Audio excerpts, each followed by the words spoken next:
annoying thing when you're fishing? Just in general, what's the most annoying thing? Saw your hand up first. Bait. Correct. It would be the bait. So, I am Jack Weisberg, and I will be speaking on behalf of my group today to answer an important question. What is the best bait to catch marine life that are just out in the ocean? But it's a little bit of a bland question. That wouldn't really do you anything. So, as Mr. Gonzalez said, we decided to offer up a second question. Which bait would have the best ecological impact? If you go down,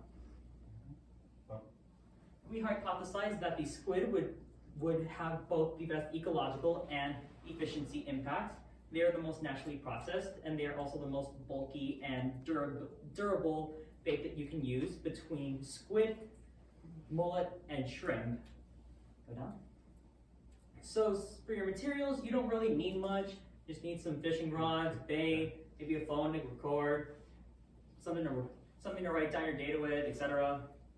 The procedures aren't much too big either. You just gotta go from school to Biscayne, or wherever you're coming from, get your bait on your hook, cut it up, just cast it in the water and wait to see what comes up for it.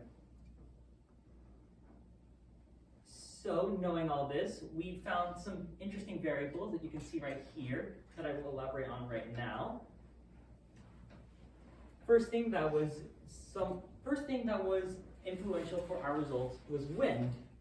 On some days we would have more extreme winds compared to others, and when we had more extreme winds, we found that we had a lower catch rate, or just a lot less fish that tended to show up or even grab our bait. From what I found, the stronger currents tend to make fishing a bit harder in terms of that. We have the tides, which we were able to measure. There are some rocks on the shoreline next to where we were fishing out on the dock that we were able to use to record the tide level. So whenever we had higher tides, we tended to have more fish just showing up in general, regardless of whether or not they were easy to catch or not. And the last being the temperature, which we found when there were more moderate-ishly cool or warm temperatures, not to either extreme, we tended to have better luck with our catches. As you'll see right now, December we did absolutely awful for reasons that the water was way too cold, similar to February. March and April, they were just okay. And then January, we had the most moderate temperatures, so we swept that month, much like the other group did. And here you can see the graph of catches from shrimp to mullet to squid. As you can see, squid was the big leading factor. And if you check here, now I can elaborate on the differences of catches and strikes, which are important to this experiment. I noted in the beginning that we were looking to see which bait was the most efficient, but that matters in terms of both scent and durability, because we have to deal with the catches and the strikes, or whenever a fish is able to scent your bait and grab onto it, but it doesn't actually hook on. So as you can see here, mullet sucks overall, never use this ever. Squid had the average best performance, and if you look at shrimp over here, it actually had less catches than the mullet, but in terms of its strike rate, it was actually very good because it's a very high scent bait, but it has very bad durability, so it can easily be torn off the hook. And then as you can see here, we have the average for both catches and strikes of each. And now we get on to the interesting part, the ecological impacts. So while we were researching, we found that the biggest problem in terms of bait for ecological standards is farming. And as you'll see in a moment, it's all about the natural and artificial processing that can really hurt what a bait can do to the environment. You go down. So we have squid over here, which is the least ecologically harmful. It's the most naturally processed. It's very difficult to farm. Mullet over here, it's moderate in both of these categories, but a lot of it takes place outside of the US, so it would do a lot in terms of transport to get to the US. And shrimp over here is what really killed us ecologically. There is a ton of farming done on shrimp.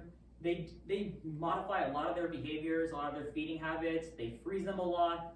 So whenever you get shrimp that are marketed for bait, you're never gonna get the very natural scenting shrimp, and it's technically more heightened in scent, I believe, from what I found, but it's the most artificial, so I would stay away from it more from my recommendation. But we also have some alternatives if you wanted to try and further the results of this experiment. We have scented baits from the company Gulp, which are able to put the scent of specific baits like shrimp, with its high scent, but it will also keep the durability because it's more like a lure more than anything.